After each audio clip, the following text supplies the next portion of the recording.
Now D and L configuration of glucose. Glucose का D और L configuration कैसे decide करते हैं।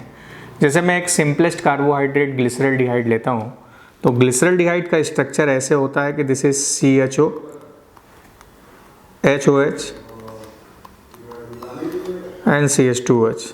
तो कार्बोहाइड्रेट में टर्मिनल पे हमेशा CH2OH ही आएगा। तो टर्मिनल CH2OH से जुड़े पहले कार्बन पर, ये जो टर्मिनल CH2OH ये टर्मिनल है, इससे जुड़े पहले कार्बन का OH अगर राइट साइड में है तो उसको हम D बोलते हैं। Now this is D glyceraldehyde, this is D glyceraldehyde. और अगर वो राइट साइड के अलावा लेफ्ट साइड में है तो L ग्लिसरल्डिहाइड होगा। मीन्स अगर मेरे को L ग्लिसरल्डिहाइड का स्ट्रक्चर बनाना है तो now this is CHO, this is OH H and CH2OH। तो कार्बोहाइड्रेट में टर्मिनल पे हमेशा CH2OH आएगा। टर्मिनल CH2OH से जुड़े पहले कार्बन का, ये पहला कार्बन यही हो गया, दिस वन। इसका OH अगर लेफ्ट साइड में आ गया तो उसको L बोलेंगे। Now this is L glyceraldehyde, this is L glyceraldehyde. और D ग्लिसरल्डिहाइड और L ग्लिसरल्डिहाइड सेम कंपाउंड के D और L कंपाउंड हमेशा एक दूसरे के मिरर इमेज होते हैं। तो now these two are the mirror image या इनैंशियोमर। तो सेम कंपाउंड के D और L कन्फिग्रेशन एक दूसरे के इनैंशियोमर होंगे। अगर मैं कार्बोहाइड्रेट दूसरा लूँ, जैसे मैं ग्लूकोज की बात करूँ, तो now glucose is CHO HNOH। Carbon number 3 का OH लेफ्ट में होता है जैसा मैंने पहले बताया। 4 पर नॉर्मल HNOH, 5 पर HNOH और CH2OH। तो आप देखिए टर्मिनल CH2OH से जुड़े पहले कार्बन का OH यहाँ पर देखिए ये राइट साइड में है। तो now this is D glucose, D glucose. Name of compound is D glucose. और अगर वो लेफ्ट साइड में आ जाता है तो L ग्लूकोज होगा। नाउ L ग्लूकोज का जो स्ट्रक्चर है, this is CHO, this is OH and H, this is H and OH, this is OH and H, this is OH and H, and this is CH2OH, this is L glucose। जैसा कि मैंने पहले बताया कि same compound के D और L हमेशा एक दूसरे के मिरर इमेज होंगे, तो L ग्लूकोज D ग्लूकोज का मिरर इमेज होगा। Now these two are mirror image.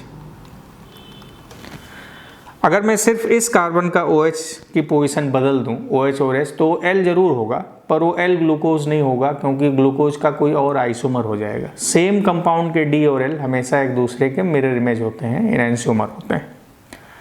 अब एक चीज़ और हमेशा ध्यान रखेंगे कि जो D कार्बोहाइड्रेट्स होते हैं उनका कन्फिग्रेशन हमेशा R होता है और L कार्बोहाइड्रेट्स जो होते हैं उनका कन्फिग्रेशन S होता है। जैसे ग्लिसरल्डिहाइड था, ग्लिसरल्डिहाइड का स्ट्रक्चर ऐसे था, this is OH H CHO and CH2OH।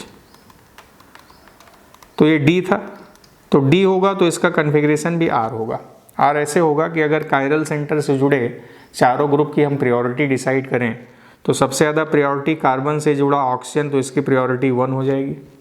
अब CH2OH और CHO में, यहाँ CH2OH और CHO में CHO की प्रायोरिटी 2 और इसकी प्रायोरिटी 3 और इसकी प्रायोरिटी 4।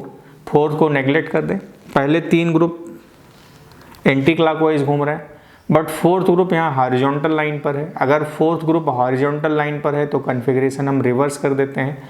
अब इसका कन्फिग्रेशन जो एंटी क्लॉकवाइज घूम रहा था S होना चाहिए, बट S के बजाय अभी R हो जाएगा क्योंकि फोर्थ ग्रुप हॉरिजॉन्टल लाइन पर है, तो इसका कन्फिग्रेशन R आ गया।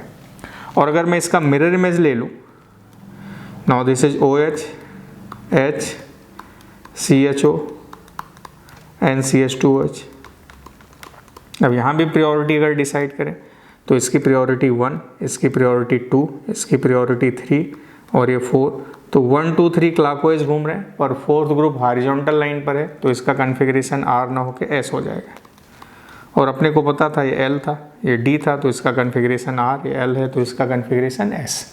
तो D कार्बोहाइड्रेट्स का कन्फिग्रेशन हमेशा R होता है और L कार्बोहाइड्रेट्स का कन्फिग्रेशन हमेशा S होता है। अब अगर आपको एक कंपाउंड ऐसे दे दिया जाए और पूछा जाए कि ये डी होगा कि एल होगा, उसको आइडेंटिफाई करें। Now this is CH2OH, this is OH, this is H, this is OH&H, this is OH&H and CHO। अब सबसे पहले जब इस तरह के थोड़ा उल्टे कंपाउंड दिए जाएं, डिफरेंट टाइप के कंपाउंड, तो आप उसमें पहले CH2OH को सर्च करेंगे। तो हमने इस कंपाउंड में देखा तो CH2OH हमें यहाँ मिल गया। अब जैसे हम लोगों ने डी और एल कन्फिग्रेशन डिसाइड किया था कि टर्मिनल CH2OH से जुड़े पहले कार्बन का OH राइट में तो D, लेफ्ट में तो L। तो हम सबसे पहले क्या करेंगे कि टर्मिनल CH2OH को सर्च करेंगे। CH2OH से जुड़ा पहला कार्बन ये मिल गया, इस पर OH भी मौजूद है, पर अब हमें ये राइट या लेफ्ट में दिख नहीं रहा है। तो टर्मिनल CH2OH से जुड़े पहले कार्बन पर जहाँ OH मौजूद है, आप उसका कन्फिग्रेशन डिसाइड कर लेंगे। अगर उसका कन्फिग्रेशन R है तो D होगा, और अगर उसका कन्फिग्रेशन S है तो L होगा। अब कन्फिग्रेशन डिसाइड करने के लिए चारों ग्रुप की प्रायोरिटी डिसाइड करें। तो प्रायोरिटी जब हमने डिसाइड किया तो O की प्रायोरिटी 1 आ गई, नीचे वाले की प्रायोरिटी 2 आ गई, और इसकी प्रायोरिटी 3 और इसकी प्रायोरिटी 4। जब प्रायोरिटी डिसाइड करना RS कन्फिग्रेशन में हम लोगों ने डिस्कस किया था। नाउ 1 2 3 एंटी क्लॉकवाइज घूम रहे हैं, इसका कन्फिग्रेशन S होगा। But fourth group horizontal line पर है तो इसका कन्फिग्रेशन S के बजाय R हो जाएगा। अब ये R है तो इसका मतलब ये कंपाउंड D कार्बोहाइड्रेट था। So now this is D carbohydrate. तो इस तरह से कोई अगर डिफरेंट सा कंपाउंड दिया जाता है तो उसका कन्फिग्रेशन D या L होगा, वो हम डिसाइड कर लेते हैं। सिंपल, पहले हम CH2OH को ढूंढेंगे, CH2OH से जुड़े पहले कार्बन को ढूंढेंगे जहाँ OH होगा, RS कन्फिग्रेशन निकालिए। अगर उसका कन्फिग्रेशन R आता है तो D, और अगर S आता है तो L। It's simple. So this is D and L configuration of carbohydrate. और सेम कंपाउंड के D और L हमेशा मिरर इमेज होते हैं।